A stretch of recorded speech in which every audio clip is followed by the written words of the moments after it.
What's going on, everyone? Welcome to the Tuesday, April 29th edition of the Ship My Money Show. I'm your host, Adam Scherer. You can follow me on Twitter at ShipMyMoney DFS.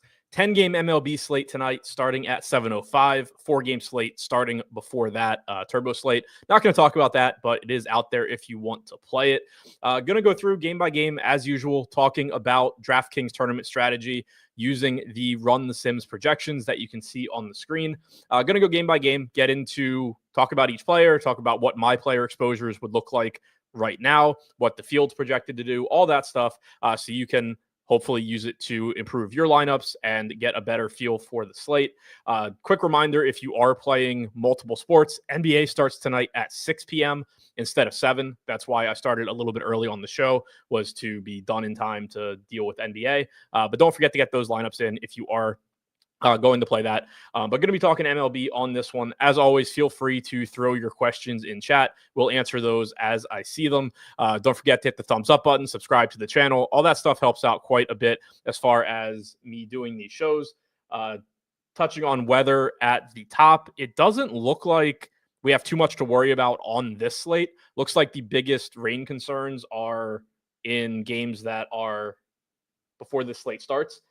Pittsburgh and Chicago has some rain. St. Louis, Cincinnati looks like it has even more rain. But neither of those are on this slate, so don't need to worry about them, which is nice. So starting things off here with Kansas City taking on Tampa Bay. Michael Lorenzen going for the Royals. Taj Bradley pitching for the Rays. And my player exposures right now are basically completely backwards compared to where the field is at. Taj Bradley coming in at $8,000. Lorenzen coming in at $6,800.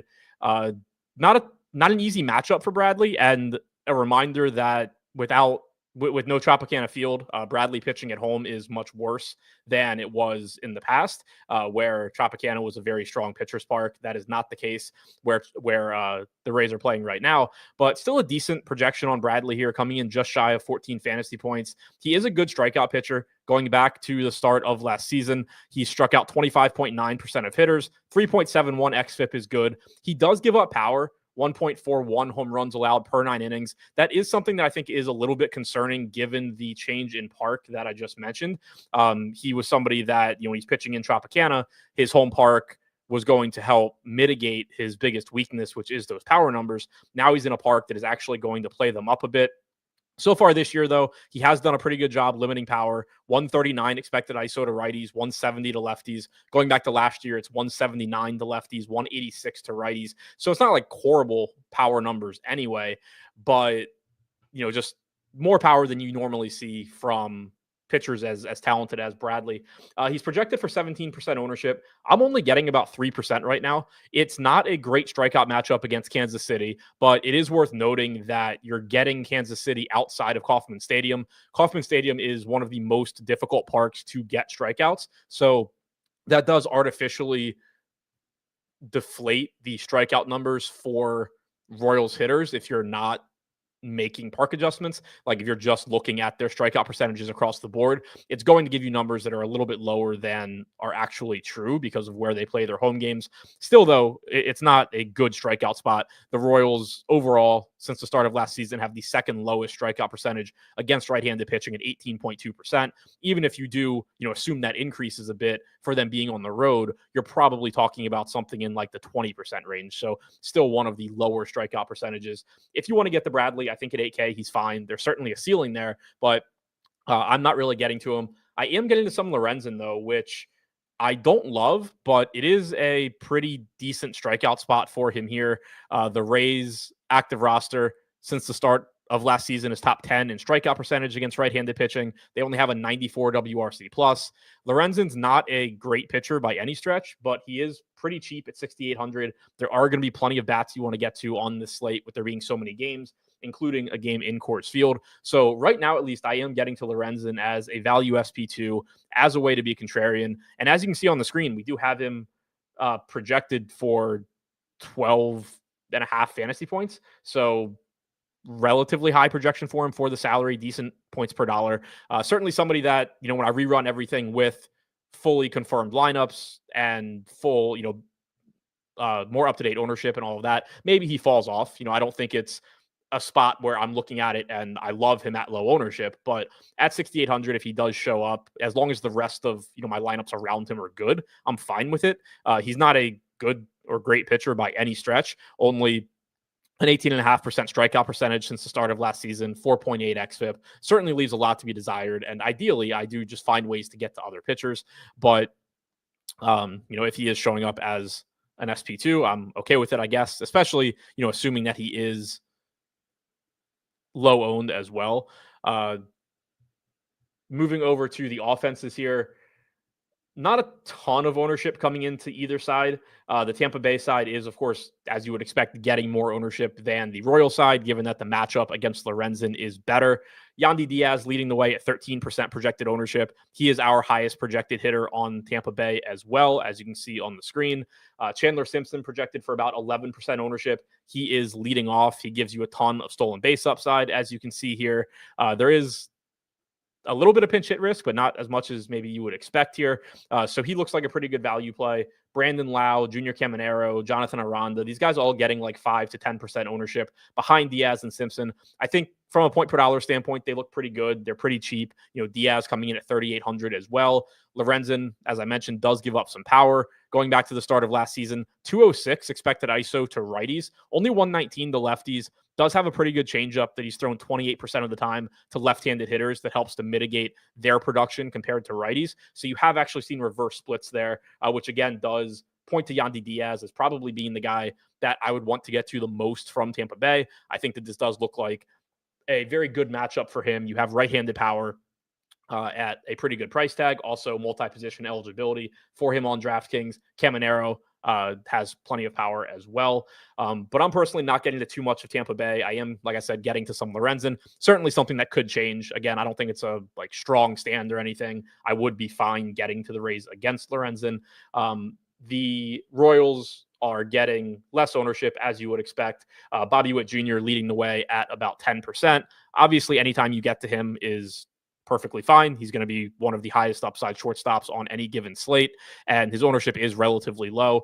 We do have him with, as you would expect, the highest fantasy point projection in this game. We have it as a pretty decent stolen base spot for him as well. Everything is at least a decent stolen base spot for him. I'm getting about 9% of him, so pretty much in line with the field there.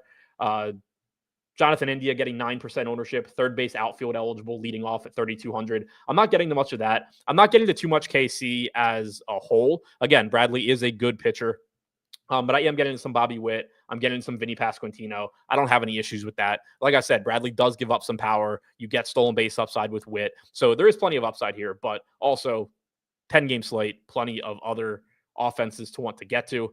Red Sox are taking on the Blue Jays in Toronto. Bowden Francis going for the Jays. Garrett Crochet going for the Red Sox. Crochet, $10,500 price tag. About an 18 fantasy point projection here. I don't know what I loaded in when I ran my lineups, but I do have the wrong projections in somehow. But we have Garrett Crochet with an 18 fantasy point projection. 12% projected ownership. I think that looks perfectly fine. Bowden Francis on the other side, 10% projected ownership. And I'm going to actually go ahead and rebuild lineups while I'm talking through these games because I don't know what I loaded in, but it's not going to be useful to talk about lineups that have incorrect projections on them because it's going to just point me in different directions. So going to rerun those and then just talk about optimal percentages versus ownership once I have that done. But obviously the matchup for Crochet is difficult. The Jays are one of the most difficult teams to strike out. But at the same time, Crochet is a very, very good pitcher. He talked some about feeling like he hasn't been pitching that well lately and like it's just a matter of time before he implodes and starts giving up runs. But the numbers for him so far are certainly good. He has, going back to the start of last season, struck out 34% of hitters, 2.53 xFIP. So far this year, I think like a 1.95 ERA. So again, he can feel however he wants about his stuff so far and how he's pitched, but he has still been good. And going back to the start of last season, he's been absolutely great. So the only issue here that I think you really have to worry about is that Toronto is a very difficult team to strike out.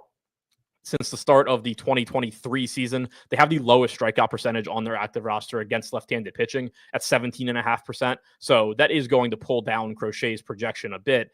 You can see on the screen, though, still projected for about 6 strikeouts, projected to go between 5 and 6 innings. Obviously, if he's pitching well, he will go deeper than that.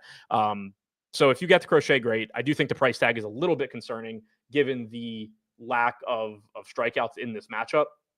But still, very, very good pitcher if you can afford to get there. Just finished rerunning those lineups and going to pull up optimal percentages now. Sorry about that. I don't know what I uploaded before the show, but it wasn't the right projections. So if you get to Crochet, great. I do think he's a little bit more of a luxury than a necessity on this slate. There are good pitchers in good matchups, and so that matchup with Toronto is just going to make him look a little bit less useful.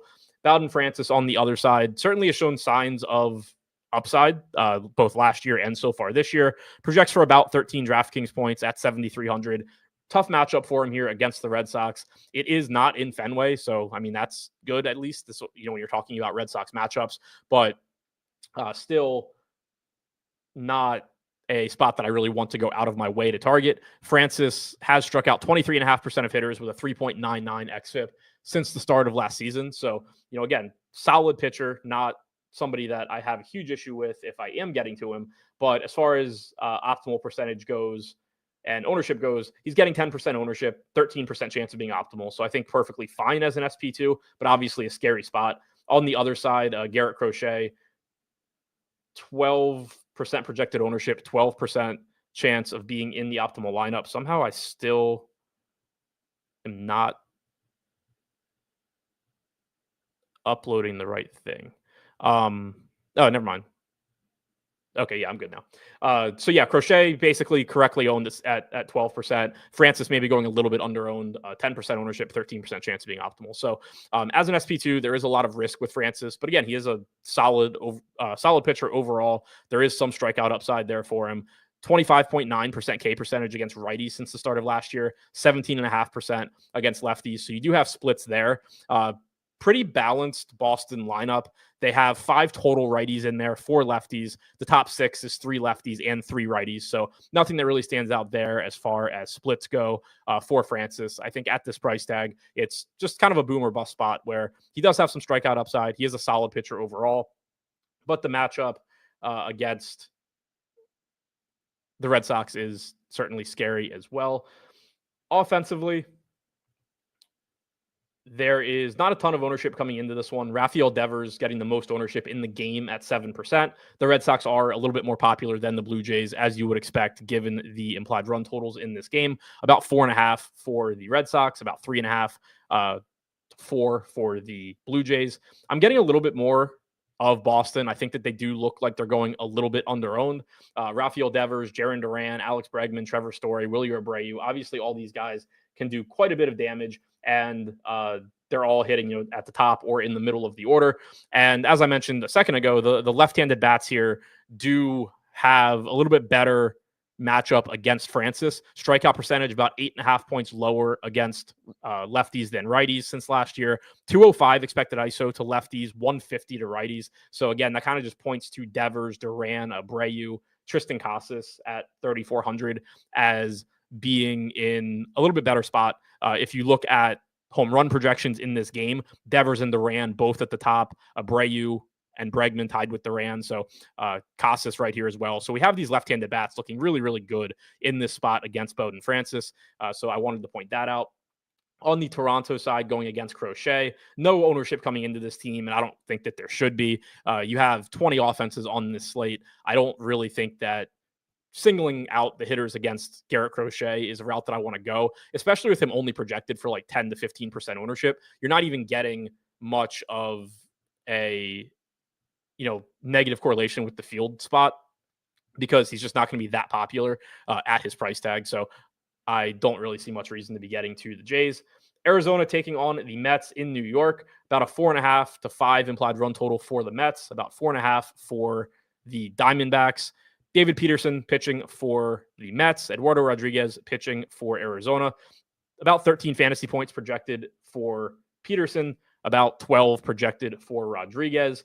Neither of them getting too much ownership, both sub 10%, about 8.5% coming into David Peterson. That's right in line with where I think he should be. About 4% coming into Eduardo Rodriguez, pretty much in line with where I think he should be as well.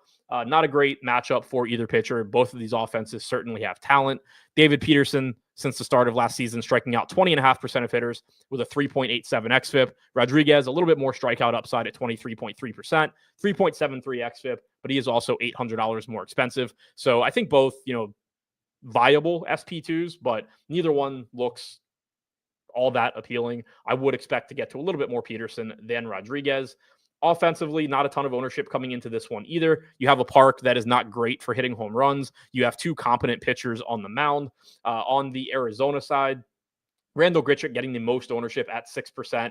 He is only 2,900 batting third. So from a point per dollar standpoint, he looks fine, but you do have a very high pinch hit percentage for him. He's somebody that's very unlikely to finish this game out. He's probably going to leave the game once a right-handed reliever comes in, and you can see that reflected in our projections. That is something I like a lot about these projections, is that they are detailed. You can see exactly the inputs that make up the projection, so you're not left guessing at why somebody's high, why somebody's low. And if you are trying to make 1v1 decisions or 2v2s, maybe you're somebody that plays single entry or 3 max. And so you're actually really looking at the lineups that you play as opposed to playing 150 max and just having, a giant collection of lineups that you can't actually really look through very easily.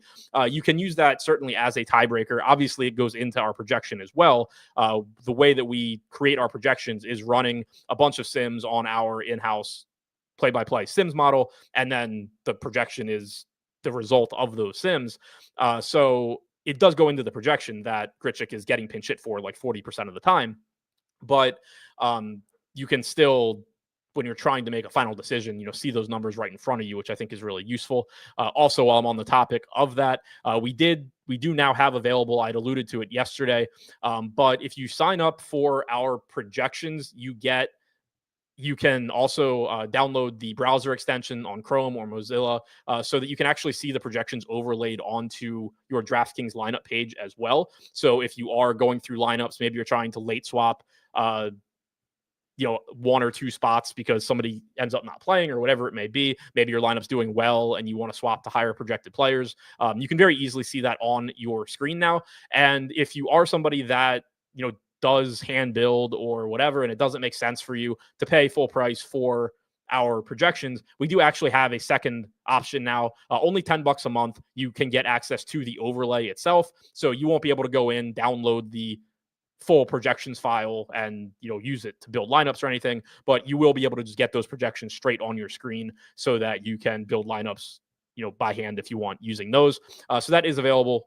Link is in the description below for both the full projections and for the MLB Draft Caddy, just the $10 option. Get them on your screen. Use promo code UDAMLB, and you will also get 10% off of your first month for either the Draft Caddy extension or the full projections package. So check that out. Now, moving back to hitters here. Talked about Grichuk. Other than that, everybody getting 5% ownership or less. Lourdes Gurriel at 3,700 certainly has some upside here. Perdomo leading off at 4,400 looks okay, but nothing that really stands out as a great option. Only a 142 expected ISO allowed to righties since the start of last season for David Peterson. He's been very good at limiting power.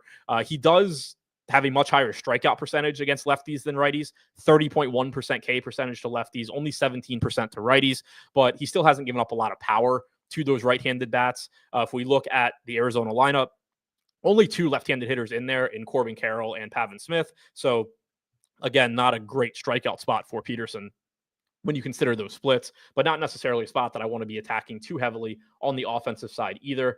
For the Mets against Rodriguez, 9% projected ownership coming into Francisco Lindor, 7% to Mark Vientos. Those are the 2 highest owned guys here. So not too much ownership coming into the Mets either. I don't really think they should be getting all that much. Pete Alonso has the highest optimal percentage for us at 5%. Francisco Lindor, Francisco Alvarez, Juan Soto, all in the 4 to 5% range as well. Rodriguez, just a solid pitcher overall. Does give up some power to righties, 194 expected ISO to right-handed hitters, but does also have a 24% strikeout percentage in that split. So, that combined with this park, it's still just not going to look like an ideal spot to be getting to the Mets. They do have enough talent that they are a secondary stack in tournaments, but nothing that really looks like a true priority here from either offense. Brewers are taking on the White Sox in Chicago. 5.3 implied run total for Milwaukee, about 3 for the Brewers. Freddie Peralta pitching for Milwaukee. Bryce Wilson going for the White Sox. 17.5 fantasy point projection for Peralta here. Bryce Wilson at about 6.7 fantasy points. So no interest in getting to Wilson, even at 5,200. He's not getting any ownership. I don't really see any real reason to get there. Freddie Peralta projected for about 19% ownership. That looks fine to me. Have him with about a 15% chance of being optimal at 10,300. Reminder, when you talk about optimal percentages, if they are a little bit lower than the ownership, it doesn't mean they're a bad play or anything like that. You're not trying to build the actual optimal lineup in MLB. It's impossible. Don't waste your time. So it's very easy, if you have a pitcher with like a 15% chance of being optimal at 18% ownership, to make a lineup that is still collectively under-owned and positively leveraged versus the field. So obviously a very, very good spot here for Peralta. Very good strikeout pitcher, good pitcher overall. 27.5% K percentage, 3.9 xFIP since the start of last season. He is just going to look like a strong option if you can find the salary. Offensively, would not expect to be getting to the White Sox here. No ownership coming into them. I don't think that there should be. Same thing as the Blue Jays against Crochet. There's just so many offenses on this slate and really just not enough raw ownership coming in to Freddie Peralta that I can make any sort of real case for getting hitters against him. He's only allowed a 147 expected ISO to lefties, 146 to righties. There's just not going to be anything that really stands out from the White Sox here. You do have a pretty high stolen base projection for Luis Robert, but there's also just, going to be unlimited good outfield plays on a 10-game MLB slate. So, no interest in the White Sox. Milwaukee on the other side obviously is going to look pretty good. 13% projected ownership coming into Contreras, about 10% to Yelich and Turang, 5 to 10% on Churio, Ortiz, Frelick, and then kind of just moves down the list from there. The spot against Bryce Wilson is not bad at all. The White Sox bullpen also is not good. So that all is reflected in one of the highest implied run totals on the slate. For me, the best play from Milwaukee is Bryce Turang, assuming that he is leading off. I don't think we had this lineup when I built lineups. I don't think we have it still. But assuming Turang's leading off, he does look like the best overall option when you factor everything in. We have him as the second highest projected player on the team, but he is the second baseman. Does give you plenty of stolen base upside that helps drive his projection as well. Jackson Churio, William Contreras, Christian Yelich, all these guys look pretty good to me. I think that the ownership coming into Milwaukee in mostly that 5 to 10% range is right around where it should be. Since the start of last season, Wilson has struck out 17% of lefties, 210 expected ISO, 18.5% of righties, 206 expected ISO. So gives up power to both sides of the plate. And one other thing that is nice about the Brewers is that they do have good hitters at relatively weak positions. Mentioned Turang at second base, but you also have Contreras at catcher. So, two positions that are relatively difficult to get upside at. You have strong options here from the Brewers. Makes them a good mini stack team, makes them a good full stack team because, if you full stack and you go to Turang, you go to Contreras, it is leaving those stronger positions open for you to grab one-offs or mini stacks from other teams where you can really get premier players. A's taking on the Rangers in Texas. Jacob deGrom going for Texas.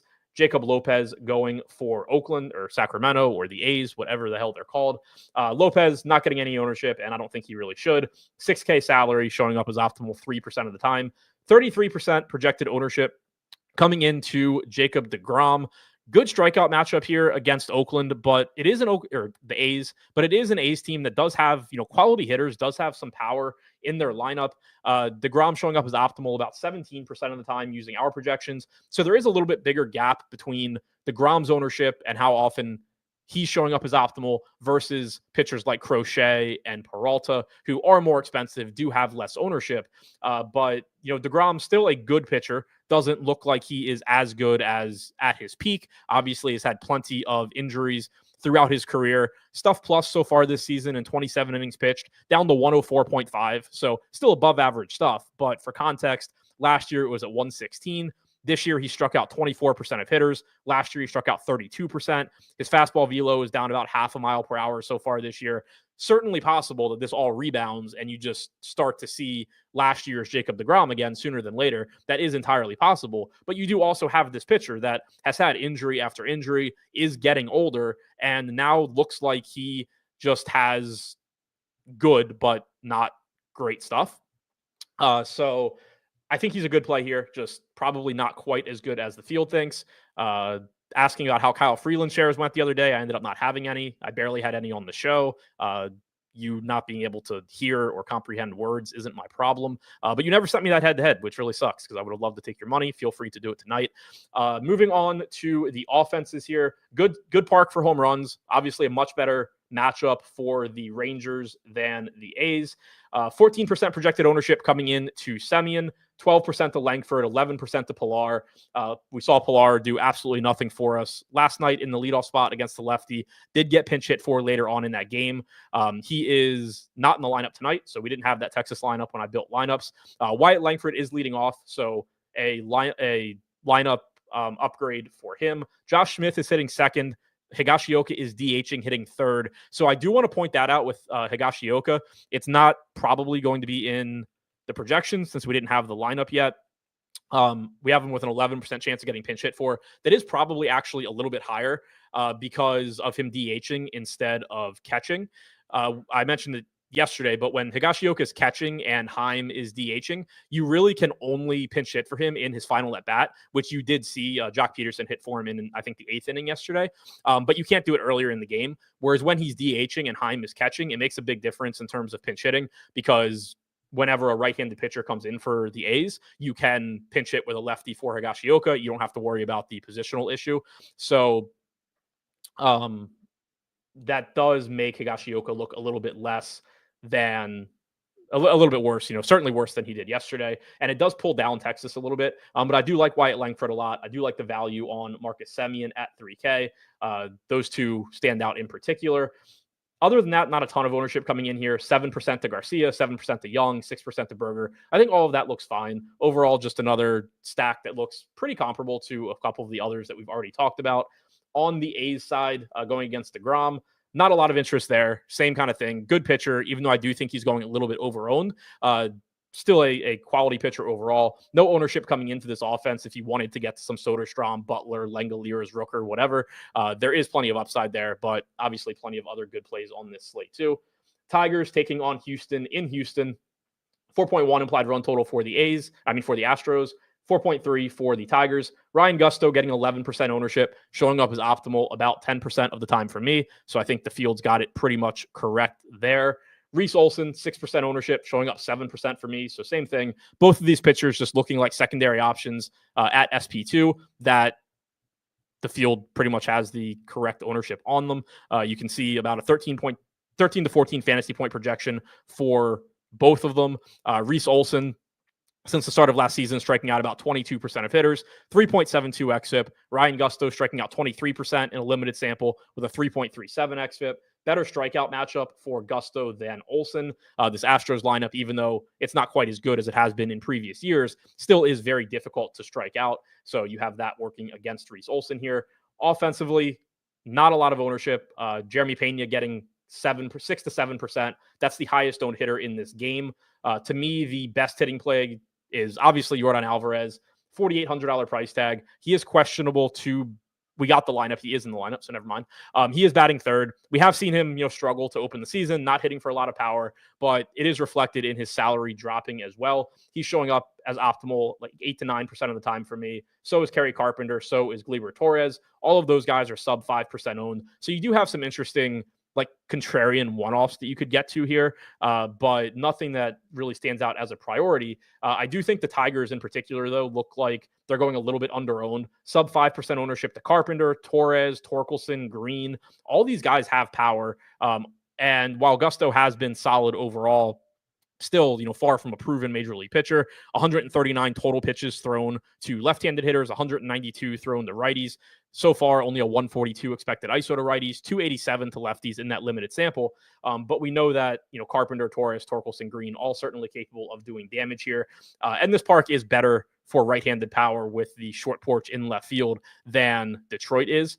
So that, works for Torkelson and Torres as well. Carpenter and Green, both just, good hitters that are pretty affordable, both sub 4K on DraftKings. Atlanta going into Coors to take on the Rockies. Relatively disappointing game there yesterday. Did not really get too much in the way of offensive fireworks. AJ Smith-Shawver going for the Braves, getting 3% ownership at $7,500. Erman Marquez going for the Rockies at 5K, getting no ownership, and I don't really think he should. Again, just on a 10-game slate, even though he is underpriced technically at 5K, you're just going to find plenty of other options. And same for Smith-Shawver here, 3% ownership, showing up as optimal 6% of the time, but you can just get higher probability plays elsewhere in your lineup. About a 12 fantasy point projection on Smith-Shawver, sub 10 fantasy points on Erman Marquez. The bats here are obviously going to be the priorities, starting on the Atlanta side where they have a 6.5 implied run total.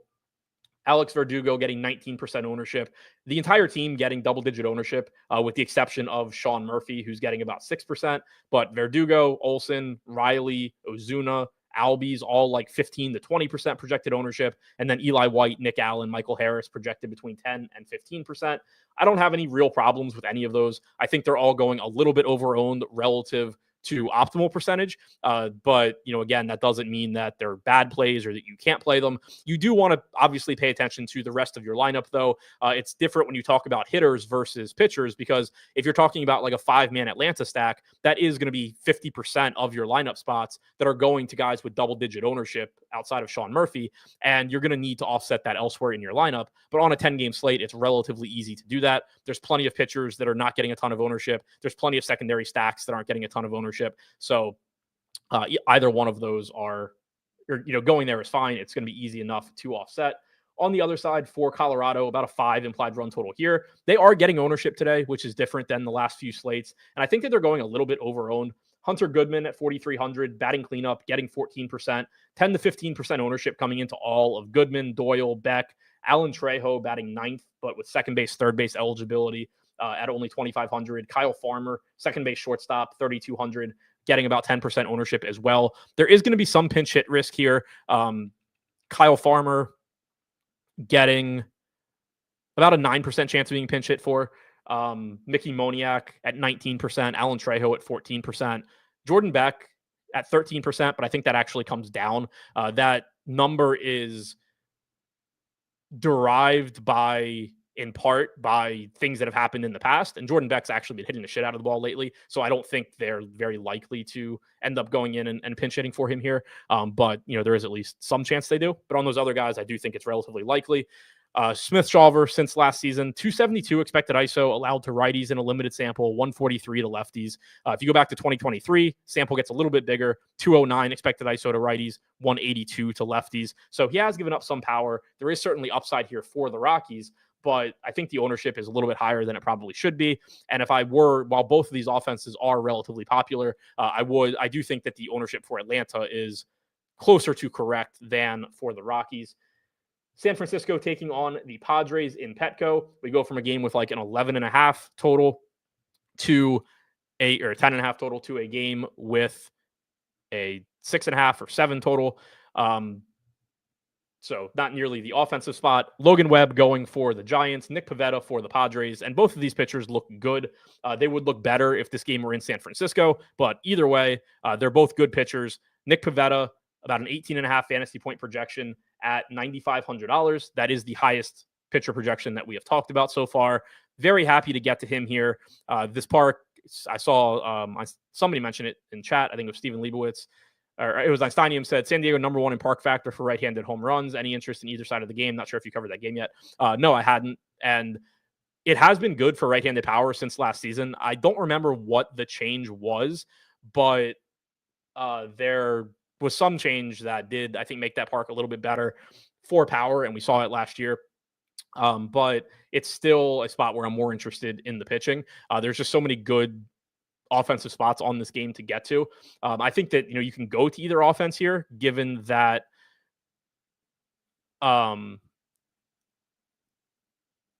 there are good hitters in this game, but there's nothing that I think I would really prioritize. The pitching just looks better to me. Pivetta, good strikeout pitcher, does give up some power, 1.5 home runs allowed per 9, but a 28% strikeout percentage since the start of last year, 3.56 xFIP, only walks 6% of hitters, 21.8 K minus BB percentage is better than every pitcher on this slate except for Garrett Crochet. It's better than every pitcher pitching today except for Crochet and Zach Wheeler, to put that into context.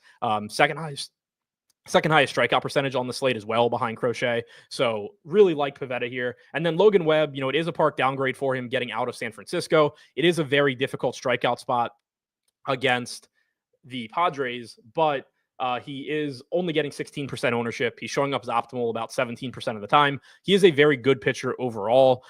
His stuff this year is pretty similar to last year. 109 stuff plus grade last year, 107 this year. Strikeout percentage, though, is up. 30.8% K percentage so far this year, 20.5% last year. So that is something that we'll certainly want to keep an eye on. It is going to make him project a little bit better here, just seemingly going after strikeouts a little bit more this year than he has in the past. He's always had good stuff. It's just a matter of, him being willing to pitch to contact, get ground balls. So there is going to be some trade-off for him as well. If you do continue to see him getting a lot of strikeouts, there will be some trade-off where he's going to be a little bit less pitch efficient, because in the past he's been a low K, low walk guy. So you're just ending at bats quickly. Whereas if you're getting more strikeouts, obviously you're working deeper into counts, and it is going to knock down your total batter's face projection a little bit, but you're going to make up for that with more strikeouts. Steve said, what was the ownership on Pivetta? He's projected around 18%. So like 15 to 20% projected ownership on both Pivetta and Webb. And that's where I'm at in terms of optimal percentage as well. For the hitters here, no ownership coming into this game. And for the most part, I really don't think that there should be. The highest hitter for me in terms of optimal percentage is Fernando Tatis at 3%. He's not getting any ownership. He gives you stolen base upside if you want to go there. But again, there's just going to be unlimited good outfield options. Willy Adames getting the most ownership in the game at 5%. 3,600, relatively weak shortstop position. So I understand why he's getting a little bit of ownership. And Pivetta does give up some power going back to last season, but overall, not a game where I am particularly interested in the offenses. Angels taking on the Mariners. Also, somebody said, Arcatelza said, missed Dodgers Marlins take. No, that's the last game that I'm going to get to. Next game after this one. Angels taking on the Mariners in Seattle. Great park for pitching. Very good spot for Bryce Miller at $8,200. He is projected for 32% ownership. He is showing up as optimal 25% of the time for me. I think that all in all, he is the best pitching option on the slate. He's got a good strikeout matchup here. He's affordably priced at $8,200. He's even $600 less expensive than DeGrom. He is in the best park for pitching in baseball. He's a good pitcher overall. He has a 24% strikeout percentage, 3.93 xFIP going back to last season. We do not have an Angels lineup yet, but it is projected to be righty heavy. The only lefties in their projected lineup are switch hitter Luis Rengifo and then Nolan Schanuel. Since the start of last season, Miller has struck righties out 25.5% of the time compared to 22.7% to lefties. Lefties have done some damage as far as power goes with a 197 expected ISO.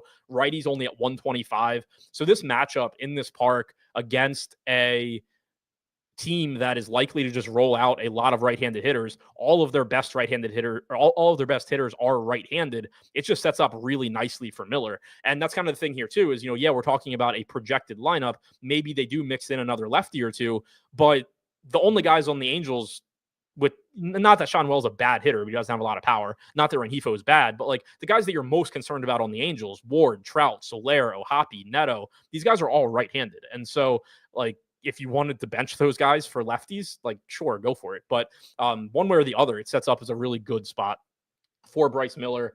Jack Kahanowitz on the other side, $5,500 price tag. Of course, Einsteinium is dying to play this guy.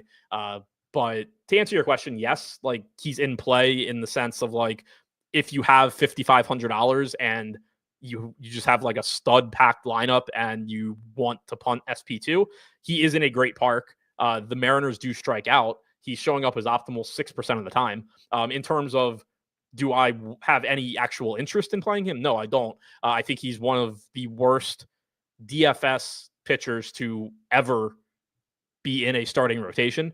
That doesn't mean he can't have a good game, though. I mean, go back to yesterday. You had Tomoyuki Sagano coming into the game with an 8% strikeout percentage facing the Yankees, go out there and strike out 8 guys. Like, random shit happens in baseball games. So if you just need a $5,500 pitcher, like, yeah, I would rather play Kahanowitz in T-Mobile Park than Herman Marquez in Coors Field or something, as far as, these pay down guys go. I'd rather play Kahanowitz than Bryce Wilson against the Brewers. But ideally, I just don't have to play Jack Kahanowitz because the dude is really bad. 10% strikeout percentage since last season. 4.6 xFIP, like, it's not good, but it's not horrible. 1.2 home runs per 9, not good, but not horrible. Only walks 5% of hitters, so he can, work relatively deep into games. He's going to be pretty pitch efficient because he's not going to strike you out. He's not going to walk you. He is good at keeping the ball on the ground. He's like 6'7", 6'8", so there is some deception there. He's not a horrible real life pitcher, at least yet. I think that at some point maybe he becomes one once hitters kind of figure it out. But from a DFS standpoint, the dude is fucking terrible. But again, there are strikeouts in the Seattle lineup. Normally, I prefer targeting the high K power bats against the guy that isn't going to miss bats. But it can go the other way too. Like, you just get more strikeouts than usual because the Mariners can't make contact. That can happen. But obviously, Bryce Miller is the preferred option here. 10% projected ownership coming in the $4,300 Jorge Polanco, third base shortstop eligible. That is the highest ownership projection for a hitter in this game, followed by 8% to Cal Raleigh, 6% to Julio Rodriguez. So it is the Mariners side getting ownership, as you would expect. And I do think that they're fine. This part keeps them from being a priority. I would absolutely love the Mariners if this game were in Anaheim and you had a park that was good for power with these bats facing Kahanowitz. But in this park, you do have a pitcher that is good, or relatively good, at keeping the ball on the ground, limiting home runs. And then this park just kills home runs. So that does lower my interest a bit. And you do actually have some elevated pricing a little bit on the Mariners here too. Cal Raleigh at 5K. This is somebody that earlier this year was like 4,300, 4,400. It's not that 5K is quote unquote too expensive. Like, he's one of the best power hitting catchers in baseball. If he hits a home run, you don't care if he's 5K or 4,300. It doesn't matter. But you aren't getting the same sort of discount on him that you were earlier in the year and that you will at other times this year, because the Mariners have played some games on the road lately. It's driven the price up. So it's not quite as good a value stack today as it normally is either. On the Angels side, I don't really see anything I would want there. If you tell me you want to play Mike Trout at no ownership, obviously go for it, just like you can play Fernando Tatis at no ownership. But certainly not any level of a priority here. If you wanted an Angels bat against Miller, like, you're looking for left-handed power, and like I said, that just doesn't really exist here. $3,300 Rengifo gives you some stolen base upside, but I really just don't think I'm messing with the Angels here in Seattle. And then finally, wrapping this one up with the game Arcathels has been waiting for, Miami taking on the Dodgers in Dodger Stadium. Nice park upgrade for Miami. Sandy Alcantara going for the Marlins. Noah Davis going for the Dodgers. Noah Davis is in the player pool. He is $7,800. I don't think I uploaded a projection for him. I did not. I don't actually, I don't know. Let me see. For some reason, he wasn't in when I uploaded my data. So trying to just double check ownership projection on Davis. It is a good price tag for him.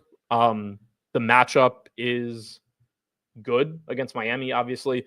We got a disappointing start from Dustin May yesterday, which I was very happy about. That is what I wanted. Noah Davis so far this year, 3 games pitched for the Dodgers, 2 2/3 innings pitched. So not likely to go deep into this one. So yeah, good matchup, but don't think you need to get there as far as pitching goes. Oh, so we had Ben Kasparius listed at 4K. Now I'm seeing Noah Davis listed. So either way, I don't think that the Dodgers pitcher here matters. Alcantara on the other side, obviously a tough matchup for him. Park downgrade. He's not getting any ownership. He is 7K. If you need a low-owned, relatively cheap SP2, Alcantara is showing up with like a 9% chance of being optimal. I don't think he's he's certainly not safe. The matchup against the Dodgers is not good at all. But he is not very far removed from being one of the better pitchers in the National League. He's never been a great strikeout pitcher. Now he only has a 17% K percentage going back to last year, 4.2 xFIP. He has not been very good of late. So if you're going there, it's purely just let's hope he recaptures what he used to be able to do, can work deep into this game, limit the Dodgers. But I don't think you actually need to get to too much of him. If you were going there, like the type of lineup, I think, where you would consider him is, like your 5-man Brave stack where you have maybe a relatively popular 2-man also, or maybe you wanted to go like Braves plus Bryce Miller. Like then you can consider somebody like Alcantara where you're just saying like, look, it's probably not going to work, but if it does, he's not popular, he's cheap, and he's helping offset this ownership, but really not any sort of priority, not anybody you're going to feel remotely good about. Power said it was Matt Sauer earlier, I believe, for Dodgers. All right, so glad that it's just kind of all over the place and it's not me screwing something up like I thought it was. Offensively here, Shohei Ohtani getting 16% ownership, 11% chance of being optimal, first base, outfield eligible. By all means, if Shohei Ohtani fits into your lineup, play him. It doesn't matter how the Dodgers stack overall looks. Nothing matters. Like Shohei Ohtani's obviously great. He gives you a bunch of stolen base upside, as you can see on the screen. He gives you a bunch of power upside, as you can see on the screen. Shohei Ohtani is fantastic. Other than that, there's not too much ownership coming in here.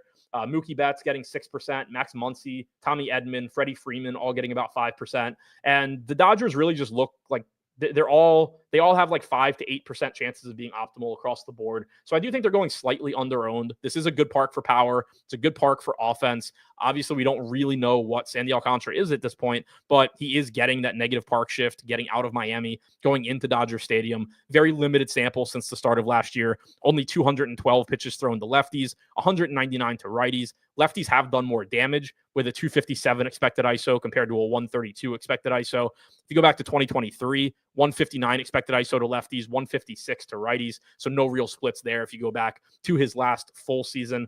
But with the Dodgers, you're kind of just betting on talent and the really high ceiling that comes with them. It can be difficult to full stack the Dodgers because not only do you have Ohtani at 6,300, but you have Betts at 5,500. You have Freeman at 5,600. Teoscar is 5K. You get some salary relief elsewhere, though. Muncy at 2,900. Edman at 4,100. Second base outfield eligible there. Conforto at 3,500. Will Smith, one of your better hitting catchers, only 3,900. So it's tough to full stack the priority part of the Dodgers lineup that you would really want to get to. But you can offset that, by using some of the lesser bats that still aren't terrible throughout the rest of the lineup. On the Miami side, they are getting that park upgrade. They have about a 4 implied run total. Nothing that really looks like a priority, but I do think you can use them as value here. 7% projected ownership coming into Jesus Sanchez, 7% to Edwards, 7% to Augustin Ramirez. Any of these guys are fine. Eric Wagaman, 3,100. First base outfield as well.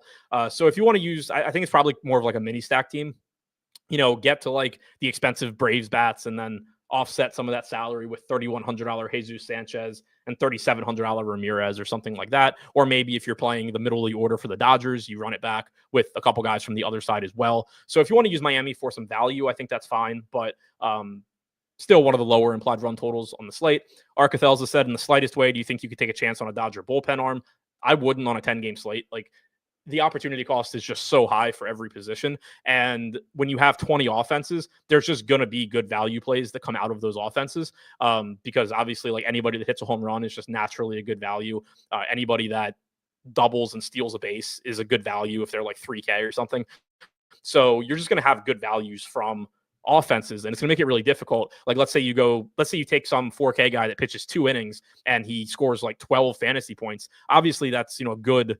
It's good he got 12 fantasy points, but you're very likely to just have 2 of the 19 other pitchers on this slate that just go for 20 plus or something like that. And you have to make up that raw score.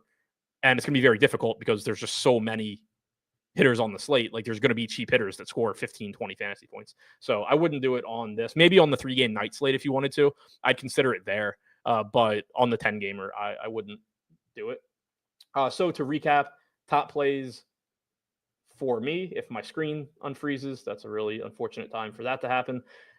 If anybody has any other questions, throw them in chat. I will try and get to those while I wait for my SaberSim page to unfreeze. I can go through here though. Top projected pitchers for us in the Run the Sims projections, which again, you can get using the link in the description below. Nick Pivetta, Bryce Miller, Garrett Crochet, Freddie Peralta, Logan Webb at the top, followed by Jacob deGrom, then a bit of a drop-off. Offensively, at the top, Shohei Ohtani. Then you get into the Braves, Austin Riley, Michael Harris, Matt Olson. Wyatt Langford leading off is going to look really good here. Marcell Ozuna, Brenton Doyle, Ozzie Albies, Alex Verdugo going back to Coors, Bobby Witt, Rafael Devers. We like a lot with the platoon advantage against Bowden Francis. In terms of optimal percentages, I think I'm unfrozen now. Bryce Miller, Nick Pivetta, Jacob deGrom, Logan Webb. My top three, deGrom and Webb, are tied for third. That factors in salary. Michael Henry said, who has the highest strikeout upside today? The highest strikeout projection for us is Nick Pivetta, followed by Bryce Miller, followed by Garrett Crochet. I think Garrett Crochet probably always has the highest strikeout upside just because he's far and away the best strikeout pitcher on the slate. Jake said, do you knock the projections for players playing at home as favorites since they are unlikely to get ninth inning at bats? No, because it's going to be factored into the projection. The way that our projections are derived are through simulating these games out. So whenever the home team is, whatever the chances are of the home team winning and not getting that ninth inning at bat, it's going to be factored in. So it would just be double counting to do that. At catcher, the top optimal percentages are Carlos Narvaez, Cal Raleigh. Carlos Narvaez as a punt for the Red Sox, Cal Raleigh, William Contreras, Augustin Ramirez. At first base, Vinny Pasquantino, Matt Olson, Tristan Casas. At second base, Ozzie Albies, Alex Bregman, Bryce Turang. Third base, looking at Rafael Devers, Austin Riley, Max Muncy for value. Josh Young looks good as well. Shortstop, Bobby Witt, Nick Allen for value in Coors, Trevor Story. And then in the outfield, getting to Jarren Duran, Alex Verdugo, Jackson Chourio, Michael Harris, Yordan Alvarez. Top stacks, top five mans, Boston, Atlanta, Dodgers, Kansas City, Arizona. But overall, a very flat slate. The Red Sox and Braves showing up as optimal five mans 8 to 9% of the time. Dodgers coming in third at 6%. So you can kind of see how flat everything is there. Top overall stack usage, Atlanta, Boston, Dodgers, KC, Milwaukee. That's all I have for you on this one. Thank you for checking out the show. Don't forget to hit the thumbs up button. Good luck on your lineups. Don't forget to get your NBA lineups in an hour as well if you're playing that. And I will be back here again tomorrow. Thanks again for checking out the show.